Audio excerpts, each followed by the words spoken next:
Alors, on va vous expliquer et vous rappeler ce que c'est qu'une installation de TMB méthanisation, qui est une usine qui se sépare en deux activités. La première activité qui est le tri mécano-biologique, qui consiste en fait à séparer les ordures ménagères classiques de la partie fermenticible, qui est la seule que l'on utilise réellement en méthanisation. Alors la méthanisation, c'est relativement simple. On met les ordures à pourrir dans des énormes conteneurs, dans des silos. On les laisse pendant 3 semaines et on les maintient en température et on active le phénomène de fermentation aussi par injection de gaz pour récupérer du biogaz. Alors ces immenses silos, il y en aura donc 6 qui seront installés à une vingtaine de mètres, 23 mètres je crois, on a mesuré, des premières entreprises. Merci, je cherchais le mot. 50 mètres des premières habitations. Mais alors, ce procédé-là, c'est un procédé qu'on nous décrit comme magique. Je passe la parole à Philippe. Oui, c'est magique. On prend notre poubelle, alors grise ou marron selon les cas, la poubelle d'ordures ménagères, dans laquelle on met... André est en train de vous sortir un certain nombre de choses qu'on peut retrouver dans ces qui viennent de mon sous-sol, je n'ai pas été faire les poubelles. Et qu'on retrouve dans cette poubelle mélangée avec de la salade, avec des épluchures de pommes de terre, avec un tas de choses qui effectivement on pourrait méthaniser. On fait le tri, vous n'avez à vous occuper de rien. Vous avez juste à sortir votre poubelle. On fait le tri à l'arrivée avec un truc assez important. Il y a toutes sortes de trémies. C'est une grosse installation. Et de tout ça, on va sortir du méthane avec lequel on peut faire du courant, avec lequel on peut faire de l'énergie, du chauffage, et du compost pour l'agriculture. Les agriculteurs n'attendent que ça, ils sont prêts même à acheter ce compost. C'est vraiment extraordinaire. C'est un procédé absolument magique. Et c'est comme ça qu'on nous le présente. Il n'y a plus de problème. Le tri à la source, on n'en parle pas, c'est trop compliqué. Puis de toute façon, les habitants du 93, ils sont incapables de faire le tri à la source. Donc on récupère tout, on fait le tri et on vous sort des choses formidable. Oui, enfin on parle des habitants du 93, mais il ne faut pas oublier qu'on va aussi traiter une partie des ordures parisiennes, notamment celle du 19e et probablement une partie de celle du 20e. Mais les Parisiens ne sont pas meilleurs que les habitants du 93. Alors, l'art de la magie, c'est l'illusion.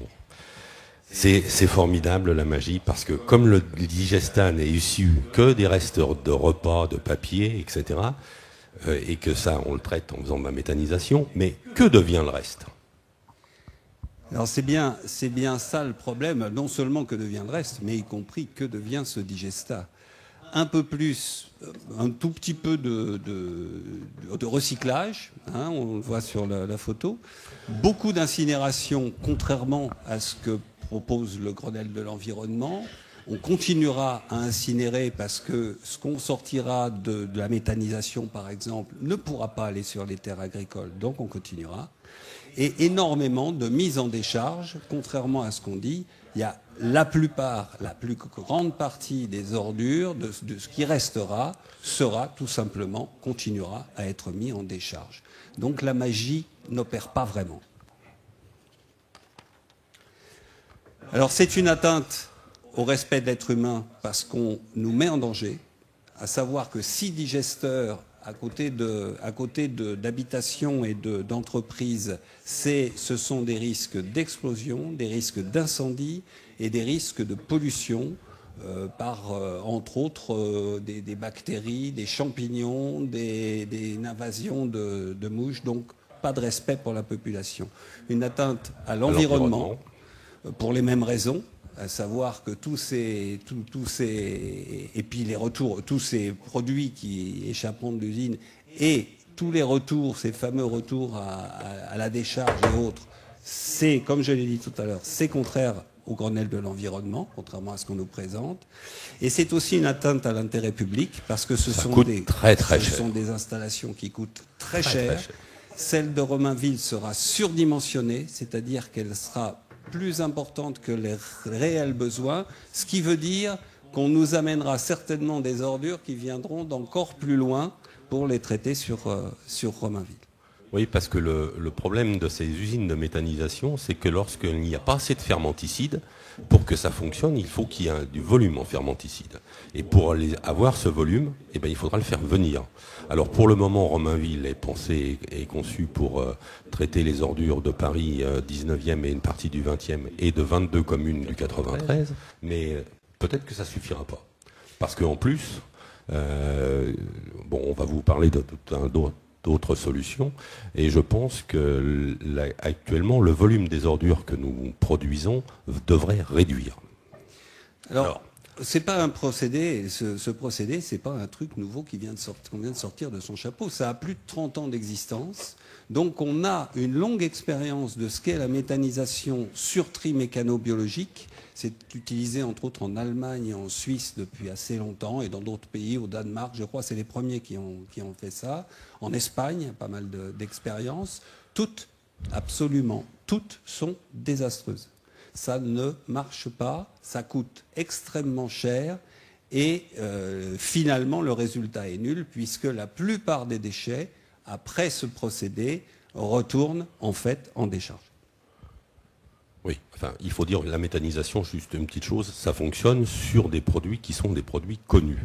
C'est-à-dire ça fonctionne sur des produits verts, sur des lisiers, sur des choses comme ça, mais sur des ordures ménagères, ce ne sont que des déboires. Et les déboires, on va vous en parler, notamment des odeurs insoutenables, des inquiétudes sanitaires graves, parce que le traitement de toutes ces évaporations de condensation, etc., qui seront rejetées dans l'atmosphère. On en parlera tout à l'heure à propos de l'affaire d'Angers, présentent des risques importants. Et entre autres parce qu'on parle du méthane, mais on ne parle pas ou rarement du H2S. C'est le gaz l'hydrogène sulfuré, c'est le gaz des boules puantes, c'est le gaz des égoutiers, qui est un gaz qui pue énormément, même à faible dose, et qui est à forte dose, qui est même un gaz nuisible, extrêmement nuisible. Extrêmement dangereux. C'est le gaz qui a tué les sangliers sur les plages de Bretagne, le H2S.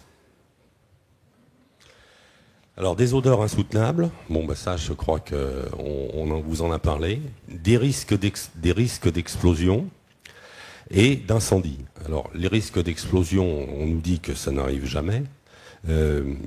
Sur le papier, ça n'arrive jamais. Sur le papier. Hein. Il n'y a pas d'explosion sur le papier, ni d'incendie.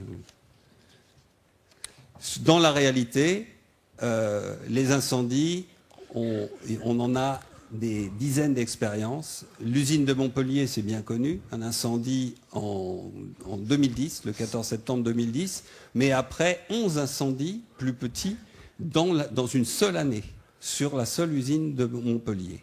Voilà. L'usine de Montpellier vient de reprendre son activité il y a très très peu de temps. Elle a été arrêtée très longtemps du fait de ces problèmes d'incendie et puis également des problèmes d'odeur où ils sont intervenus au niveau de la filtration, mais a priori c'est pas concluant. En juillet 2008, c'est l'usine de Mons en Belgique. Ceux qui étaient là à la dernière réunion, il y avait un ami belge qui était là, qui nous a bien raconté ça.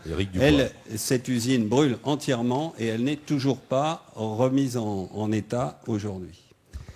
Et puis, on a connu aussi récemment, le 22 avril 2012, l'usine de méthanisation de Fresnoy-Folny, qui se trouve en Seine-Maritime, a pris feu. Alors ça, c'est une usine de méthanisation de produits verts. Essentiellement, ce sont des produits agricoles. Il n'y a pas eu de problème personnel. Cette usine était en zone rurale. Par contre, l'incendie a été extrêmement difficile à maîtriser. Et ça a nécessité, pour une petite usine, 54 véhicules de pompiers. Notamment, le gros problème que les pompiers ont rencontré, c'est le traitement de l'acide sulfurique. Il y avait un stockage d'acide sulfurique sur cette usine pour travailler le compost et puis le gaz. Alors, des explosions, là, on vous montre, c'est pas une explosion, ça c'est un éclatement quand on entend parler le futur constructeur de l'usine à côté, il ne nous parle pas d'explosion, il nous parle d'éclatement. C'est l'usine de la Corogne qui a explosé le 7 juin 2002. Il n'y a jamais d'explosion si on les écoute, en particulier Urbaser. Encore l'autre jour, au colloque qu'il y a eu à Romainville, il n'y a jamais eu d'explosion sur les usines de méthanisation. Vous voyez les photos. À Doggendorf, en Allemagne, le 16 décembre 2007, vous voyez je ne sais pas si vous voyez bien les photos, c'est l'ensemble qui a explosé. Il y a eu 2 morts parmi le personnel. Heureusement, c'est en zone rurale, donc il n'y a pas eu de plus de dégâts personnels autour. De dégâts humains. Mais imaginez un petit peu cette usine-là en pleine ville comme ils veulent le faire ici. Vous voyez un petit peu ce que ça peut donner. Sur la dernière photo, là, à droite, en bas à droite, vous avez le Digesta, le grand lac, qui s'est répandu sur les terres. Alors ici, il ne pourra pas se répandre parce que l'usine est complètement confinée. Le problème, c'est que l'usine qui est ici, elle n'aura pas de capacité de rétention. Et on se demande où va passer ce Digesta, ce liquide qui sortira de l'explosion du digesteur. Göttingen, le 21 janvier 2006, 11 morts. Alors encore, à nouveau sur le personnel, puisqu'il n'y avait pas d'habitation autour, heureusement. Après 48 heures de fonctionnement. 48 heures de fonctionnement de l'usine. Alors vous voyez une belle réussite technique. Le digesteur qui est par terre à droite, là, il a été déplacé de plusieurs dizaines de mètres. C'est-à-dire qu'ici, le premier digesteur, il pourrait aussi bien se retrouver sur la salle qui est ici. Où vous êtes ce soir. Mais c'est pas une explosion, hein, faut pas croire. On a l'impression comme ça, mais il n'y a jamais eu d'explosion dans les usines de méthanisation. C'est ce qu'on nous raconte. Hein. Voilà la même usine vue sous un autre angle. On voit. Oui, enfin vous pouvez vous rendre compte de l'importance du site compte tenu de la taille des bonhommes par rapport au diamètre du digesteur. Alors un digestat toxique qui finit en décharge ou en incinération. Parce que actuellement, nous sommes régis par le digestat qui se transforme en compost après différentes successions de manipulations, correspond à la norme normalement NFU 44051. Cette norme est une norme française qui est maintenant pratiquement obsolète parce qu'elle va être remplacée par une norme européenne qui arrive dans quelques semaines ou mois. Et cette norme permet de retrouver jusqu'à 3 kg de verre, de petits grains de verre par mètre cube de compost, X kilos de plastique et également elle incorpore des métaux lourds dans le compost. Donc les agriculteurs ne veulent absolument pas du compost qui est produit selon cette norme pour étaler dans leur culture. Nous avons pris contact avec différentes chambres d'agriculture, notamment celle de l'Eure et puis celle d'Île-de-France, et ils ne veulent surtout pas entendre parler de compost provenant de traitement d'ordures ménagères. Les Suisses, les Allemands, les Anglais récemment ont interdit l'utilisation de ce soi-disant compost issu de la méthanisation sur TMB, leur utilisation sur les terres. Les agriculteurs nous disent que ça polluerait les terres pour des dizaines d'années, mais en France, il y a un lobby qui essaye actuellement d'obtenir une espèce de dérogation des normes européennes pour pouvoir continuer à épandre ce fameux compost issu du TMB, dont certains nous disent « mais non, il n'y a pas de problème, pour un peu on en mangerait ». Et au colloque l'autre jour, on y a eu droit. Hein,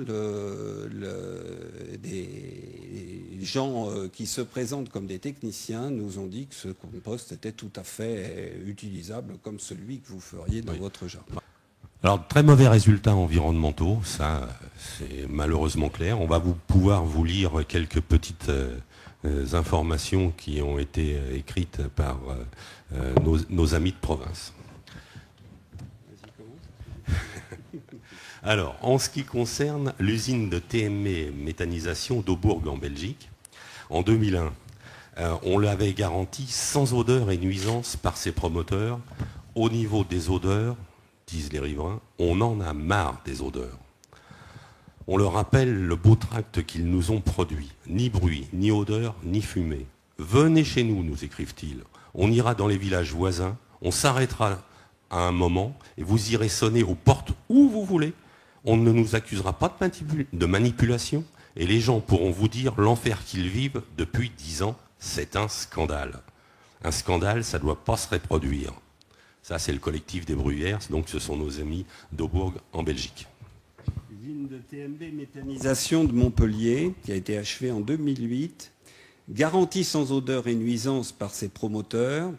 Voilà ce que dit un rapport de la Chambre régionale des comptes de Languedoc-Roussillon, une institution opinion sur rue. Les nuisances subies par les riverains, odeurs et présence de mouches peuvent conduire à s'interroger sur l'implantation de l'usine dans un environnement aussi urbanisé. Il est beaucoup moins urbanisé que celui de Romainville. L'usine de TMB méthanisation de Varennes-Jarcy en Essonne, vous pouvez y aller, c'est pas très loin c'est pas très loin d'ici.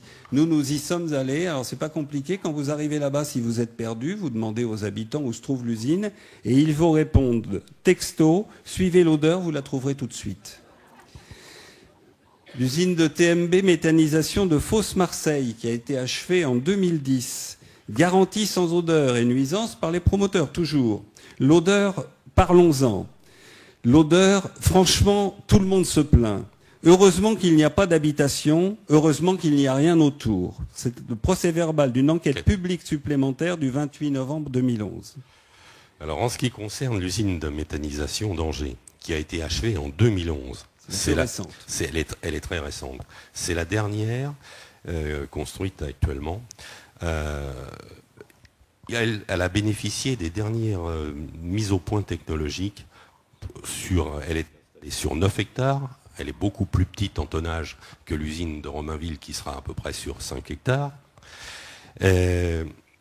Donc au point de vue traitement des odeurs, il y a une unité de désodorisation équipée de 4 tours de lavage acide, d'étapes de dépoussiérage, de lavage des fumées. Ensuite, il y a un second étage qui est composé de biofiltres de dernière génération et enfin une filtration anti-odeur au charbon actif.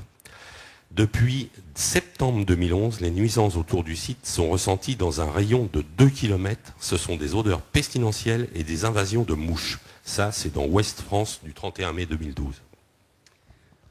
Comme vous voyez, il n'y a pas de nuisance autour des usines de méthanisation sur TMB. Plus grave en ce qui concerne Angers, dans les Info Plus de Saint-Barthélemy d'Anjou où se trouve cette usine, les analyses de l'air effectuées aux abords de l'usine ont permis de détecter la présence de champignons, de moisissures et de bactéries au nom très compliqué et dont on ne sait pas quels peuvent être les effets sur la santé humaine dans la durée. C'est très inquiétant. Alors enfin, on a parlé des nuisances pour les riverains, on a parlé des dangers, mais il y a un autre problème majeur que soulève ce genre d'installation, c'est son coût. Son coût social et son coût économique.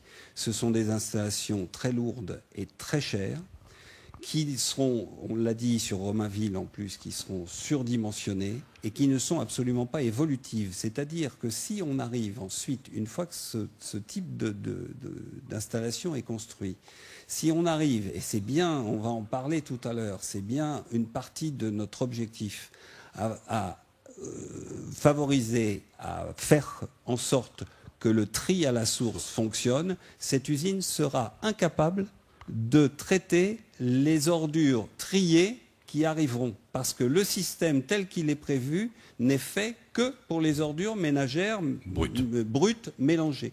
Donc ce ne sera en plus, c'est un truc qui ne sera absolument pas évolutif et qui donc ne fonctionnera jamais correctement, ne produira jamais les choses pour lesquelles le fameux méthane et le compost, ça ne marchera pas, ça repartira en enfouissement. Par contre, l'usine, elle sera là, elle aura coûté quelques centaines de millions, parce que c'est par centaines de millions que ça se mesure.